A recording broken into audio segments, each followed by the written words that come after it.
অপেক্ষা করে কৃষকেরা ধান রোপণ করে 3-4টি মাস ধরে ধান তারা যত্ন করে এবং এই মাসে তাদের স্বপ্ন থাকে ধানগুলো কেটে ঘরে তুলবে।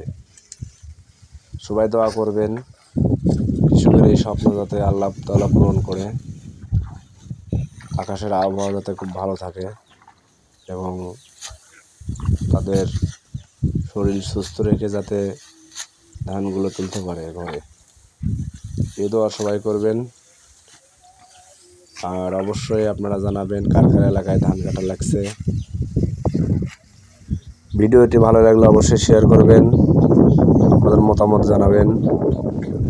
আর আমাদের এলাকায় একটু বাতাসের কারণে বেশ কিছু ধান পড়ে গেছে, ধানের জমি পড়ে গেছে।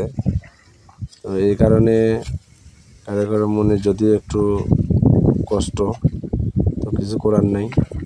আল্লাহ তাআলা যেহেতু ধান দিয়েছে উনি আবার সব সমাধান করে দেবে। তো সবচাইতে বড় কথা, মোটামুটি এই এলাকায় খুব সুন্দর ধান হয়েছে, খুব সুন্দর ধান হয়েছে। আল্লাহ তাআলা যদি তুলতে দেয় তো সবার মনেই অনেক